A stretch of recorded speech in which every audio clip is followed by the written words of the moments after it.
नमस्कार दोस्तों, स्वागत है आपका हमारे मनोभावना क्लासेस के यूट्यूब चैनल पर। मैं बीपी वर्मा। आप हमारे साथ देख रहे हैं आज चक्रवृद्धि ब्याज से संबंधित क्वेश्चन को, जो कि आज गुने पर आधारित क्वेश्चन को हम पढ़ेंगे। इससे पहले अगर आपने हमारे चैनल को अभी तक सब्सक्राइब नहीं किया तो आप चैनल को सब्सक्राइब कर लीजिए, ताकि हमारी आने वाली वीडियोज आप तक पहुँचती रहें और आप अपनी तैयारी को मजबूत करते रहें। तो चलिए स्टार्ट करते हैं। देखिए क्वेश्चन हमारे पास कि कोई धन चक्रवृद्धि ब्याज की दर पर 3 वर्ष में 3 गुना हो जाता है, तो कितने वर्ष में 9 गुना होगा। यानी यहाँ पर समय दिया कि 3 वर्ष में तो 3 गुना हो रहा है कोई धन, तो वही धन कितने वर्षों में 9 गुना हो जाएगा। ठीक है, इस प्रकार के जो गुने वाले क्वेश्चंस होते हैं उनमें हम क्या करते हैं, देखिए ये जो 3 गुना दिया है, पहले वाला जो गुना दिया है उसको हम मान लेते हैं कि ये n है। ठीक है, इसको हमने मान लिया कि यह n है। ठीक है, और फिर 9 गुना हो जाएगा। ठीक है, 9 गुना, तो ये जो 9 लिखा इसको हम इस n की पावर में बनाएंगे। ठीक है, यानी n की पावर में हम बनाएंगे। मान लीजिए हम n की पावर ये रख देते हैं। ठीक है, अब n की पावर में 9 को कैसे बनाया जा सकता है। n की पावर यानी n कितना है 3, यानी 3 की पावर में हमें बनाना है इस 9 को।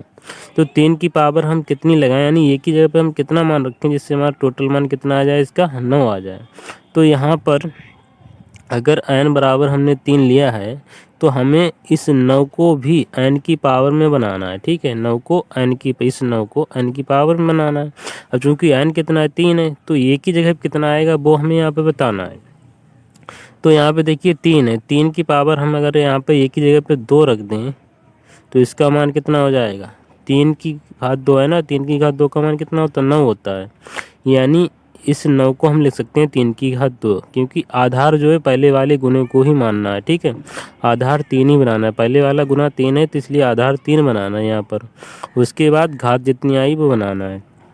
तो यहाँ पर कितना आ गया 2। ठीक है, यानी कि 3 वर्ष में 3 गुना हो रहा है, तो कितने वर्ष में 9 गुना हो जाए। इस 3 की ये जो पहले वाला वर्ष है, ठीक है, इसको टी मान लें अगर, तो दूसरा वाला टी, यानी यहाँ से T2, इसको T1 मान लें, इसको T2। तो जो T1 है उसकी हम इस पावर से मल्टीप्लाई कर देते हैं। ठीक है, 2, यानी जो ये माना है, यानी 3 गुणा 2 बराबर कितना हो जाएगा, 6 वर्ष। ठीक है, ऐसे मान लीजिए, यानी कि जो पहले वाला वर्ष है उसकी जो गुणा होगी वो यहाँ पर जो घात आएगी, दूसरे वाले जो गुना दिया है, ये 9 दिया है, 9 की घात जितनी आए उससे मल्टीप्लाई कर दीजिए। यानी पहले वाला वर्ष और इस 2 की मल्टीप्लाई कितना हो गया, 6 वर्ष हो गया। मैं समझता हूँ अभी आपको ठीक से समझ में नहीं होगा। अगला क्वेश्चन देखिए बिल्कुल क्वेश्चन वही है, लेकिन इसमें क्या हो रहा है कि इसमें जो धन है वो 5 वर्ष में 2 गुना हो रहा है। ठीक है, 5 वर्ष में 2 गुना। तब इन्होंने कहा है कि वही धन 8 गुना कितने वर्ष में होगा, यह बताना है, यानी समय यहाँ पर निकालना है। अगर यह समय T1 है और यह वाला T2 है जिसको हमें निकालना है, तब हम कैसे करेंगे। तो देखिए कोई धन है 2 गुना हो रहा है, अगर इसको हम n मान लें और इसको हमें n की घात के रूप में लिखना है। ठीक है, यानी 2 को अगर हमने n माना है तो इस 8 को हमें n की घात में लिखना है। क्योंकि n कितना है 2, यानी इस 2 की घात में लिखना है n की घात। ठीक है, ये मानिए, यानी कि अगर n 2 है तो हम 8 को 2 की घात में कैसे लिख सकते हैं, 2 की पावर हम कितनी लगाएं जिससे हमारा मान 8 आ जाए। तो देखिए 2 की पावर 1 लगाएं तो 2 ही रहेगा, अगर 2 की पावर 2 लगाओगे 2 दूनी कितना हो जाएगी 4, और 2 की पावर अगर 3 लगाओगे तो यानी 2 की गुणा 3 बार होगी 2 से, तो 2 दूनी 4 दूनी 8 तब आ जाएगा। यानी 2 की घात अगर यहाँ पर 3 लगाते हैं तब 8 आ जाएगा। ठीक है, यानी यहाँ पर ये बराबर कितना है, ये बराबर 3 आ गया। ठीक है, तो हमने क्या कहा था, जो T1 है उसकी गुणा हम ए से कर देंगे। ठीक है, T1 गुणा ए, T1 का मान 5 है और ए का मान कितना है 3, तो ये कितना हो गया 15 वर्ष। यही समय निकल आया T2। इस टाइप से करते हैं, यानी कि जो पहले वाला समय जो है हमारा उसकी गुणा हम यहाँ पर जो पावर आई है हमारी निकल के उससे कर देंगे। ठीक है, यानी जो पहले वाला समय वर्ष का था उसकी गुणा हम इस पावर से कर देंगे, इसकी पावर से। तो 5 गुणा 3 कितना हो जाए 15 वर्ष, यानी वही धन 15 वर्ष में 8 गुना हो जाएगा। चलिए अगला क्वेश्चन देखते हैं। अगला क्वेश्चन है कि कोई धन 4 वर्ष में 2 गुना हो रहा है, तो कितने वर्षों में 16 गुना होगा। ठीक है, यानी अगर यह T1 है तो T2 हमें ज्ञात करना है, और इसको हम n मान लें तो इसको हमें n की घात में लिखना है। ठीक है, इसकी घात हमने मान ली है, चूँकि n कितना है 2, तो 16 को हम 2 की घात में कैसे लिख सकते हैं? 2 की घात हम कितनी लगाएं जिससे टोटल मान हमारा 16 हो जाए? अभी देखिए हमने क्या किया था, 2 की घात 3 लगाई थी तो कितना आया था 8। अगर हम यहाँ पर 2 की घात 4 लगा दें तो कितना आ जाएगा, यानी 2 गुणा 2 गुणा 2 गुणा 2, 2 दूनी 4 दूनी 8 दूनी 16 हो जाएगा। यानी बिल्कुल सही, यानी अगर 2 की पावर हम यहाँ पर 4 लगा दें तब हमारा जो मान है 16 आ जाएगा। ठीक है, यानी इतना क्लियर। अब हम क्या करते हैं, ये जो पहले वाला समय है इसकी गुणा हम इस पावर से करते हैं, यानी 4। T1 की गुणा किससे करेंगे, ए से करेंगे ना। T1 कितना है 4 और ये भी कितना है 4, तो 4 चौक 16 वर्ष हो जाएगा।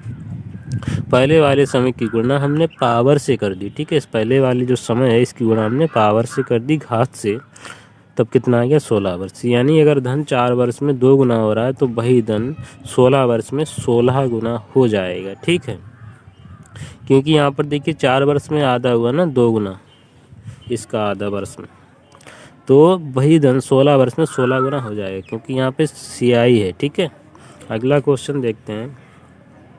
कोई धन 4 वर्षों में 2 गुना हो रहा है तो वह 4 गुना कितने वर्षों में होगा यह बताना है। इसको अगर T1 माना है, इसको अगर T माना है तो T2 हमें ज्ञात करना है। इसको N माना है तो इसको हमें N की पावर में लिखना है। क्योंकि यहाँ पर N बराबर कितना है 2, तो 4 को हम 2 की घात में कैसे लिख सकते हैं, यहाँ पर ये आएगा, सॉरी, तो एक की जगह पे हम कितना मान रख सकते हैं, तो 2 ही रख सकते हैं। ठीक है, 2 की घात 2 का मान कितना हो जाएगा, 4 हो जाएगा। अब हम क्या करते हैं, पहले वाले समय की गुणा घात से करेंगे ना, ये घात कितनी 2, इससे कर देंगे कितना आ जाएगा 8, यानी वही धन 8 वर्ष में 4 गुना हो जाएगा। ठीक है, एक क्वेश्चन और करते हैं। यहाँ पर देखिए कि कोई धन है जो 3 वर्षों में 8 गुना हो रहा है। ठीक है, तो वही धन कितने वर्षों में 16 गुना हो जाएगी। यानी यहाँ पर धन वही है, ठीक है, दर भी वही है, सेम दर है। ठीक है, लेकिन यहाँ पर कह रहे हैं कि 3 वर्ष में 8 गुना तो कितने वर्ष में 16 गुना।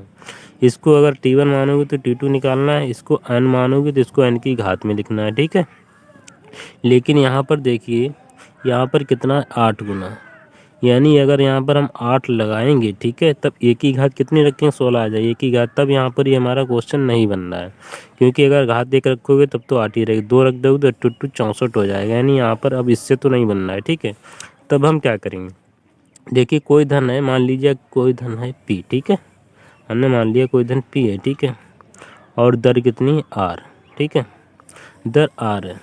3 वर्ष के बाद, 3 वर्ष के बाद जो धन है वो 8 गुना हो जाता है। यानी पहले कितना था P, 3 वर्ष बाद कितना हो जाएगा 8P हो जाएगा। ठीक है, 8 गुना। ठीक है, और कितने वर्षों बाद 16 गुना होगा यह बताना हमें। तो यहाँ से देखिए अब हम करते हैं, चूँकि आपने क्वेश्चन जो फार्मूला पढ़ा होगा मिश्र धन वाला चक्रवृद्धि ब्याज का, ये बराबर होता है P इंटू 1 प्लस R/100 की पावर T, ये कोई फार्मूला होता है। ठीक है, ये फार्मूला।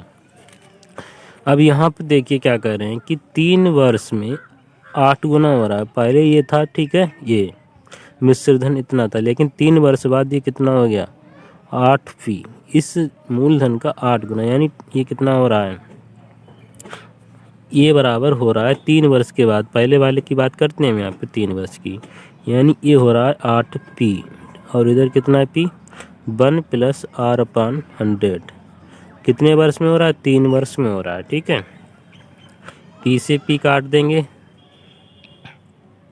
इस घात को हम इधर ले आएंगे। ठीक है, 8 की पावर 1/3 आ जाएगी, इधर केवल 3 है ना, इसको जब बराबर के इधर लेकर आएंगे तो 1 उल्टी हो जाएगी ना, और इधर कितना बचेगा 1 प्लस R/100। ठीक है, इतना बचेगा। क्योंकि 8 को हम लिख सकते हैं 2 की घात 3, 8 को हम 2 की घात 3 लिख सकते हैं, और इस पूरे की घात कितनी 1/3 बराबर में कितना 1 प्लस R/100। ठीक है, इस घात 3 से 1 3 कैंसिल हो जाएगा, यानी यहाँ से 1 प्लस R/100 का मान जो आएगा निकले वो कितना आएगा 2 आएगा निकल के। ठीक है, इसको ध्यान रखना है। अब देखिए कितने वर्षों बाद वह 16 गुना हो जाएगा, यानी ये जो है वो इस P का 16 गुना हो जाए कितने वर्षों बाद, यानी 16 गुना 16 किसका P का, और इधर P है 1 प्लस R/100 की घात टी। टी यहाँ पर हमें निकालना है, ठीक है। पी से पी कैंसिल हो जाएगा। अब हम क्या करेंगे, इस 1 + r5 का मान हम निकाल चुके हैं, कितना आया 2। इधर 16 है, इधर कितना हो गया 2 की घात टी, ठीक है। चूँकि हम इस 16 को अब 2 की पावर में बनाएंगे, इधर 2 की पावर टी है और 16 को हम 2, क्योंकि यहाँ पर जब जैसे घात पर आधार अगर समान है तो घातें बराबर हो जाती हैं। तो यहाँ पर हमें आधार समान करना है, इधर आधार 2 है तो इधर भी 2 ही आधार बनाना है। तो 16 को हम ले सकते हैं 2 की घात 4, 16 को हम ले सकते हैं 2 की घात 4। तब यहाँ से देखिए आधार तो समान हो गया तो घातें बराबर हो जाए, यानी टी बराबर कितना हो जाएगा 4 वर्ष, ठीक है। यानी यहाँ पर जो समय निकल के आएगा वो आएगा 4 वर्ष। यानी अगर कोई धन 3 वर्ष में 8 गुना होता है तो वह 4 वर्ष में 16 गुना हो जाएगा, ठीक है। कोई धन 3 वर्ष में 8 गुना होता है तो वह 4 वर्ष में 16 गुना हो जाएगा। यही आंसर ठीक है। एक क्वेश्चन और है हमारे पास, उसको भी देख लेते हैं। ये क्वेश्चन की कोई धन 3 वर्ष में 3 से 3/8 गुना हो रहा है। इसको अगर हम सरल कर लें 3 से 3/8 को, तो 8 × 24, 3 27/8 हो रहा है, ठीक है। तो यहाँ पर जो दर निकालनी है हमें, ठीक है। यहाँ पर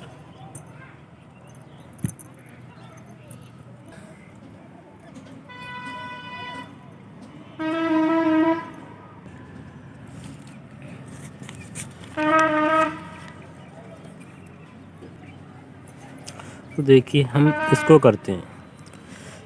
चूँकि कोई धन 3 वर्ष में इतने गुना हो रहा है, तो पहले अगर धन पी था तो 3 वर्ष के बाद वह कितना हो जाएगा 27/8 पी हो जाएगा, ठीक है। उसके बाद हमें यहाँ पे क्या निकालना है, दर निकालना है। अब सूत्र तो यही है, ये बराबर क्या होता है P × 1 + r/100 की पावर T। ये धन 3 वर्ष में कितना हो रहा है, इतना गुना हो रहा है, यानी 27/8 P बराबर में P × 1 + r/100 की पावर T। T कितना है 3 वर्ष है, ठीक है। T है 3 वर्ष। P से P कैंसिल हो गया। अब देखिए ये 27/8 है, इधर 1 + r/100 की पावर 3 है। तो ये जो 27/8 है इसको भी हम घात के रूप में लिख लेते हैं जिसकी घात 3 हो। तो 27 को हम कैसे लिखें कि इसकी घात किसी की भी आधार की घात 3 हो जाए।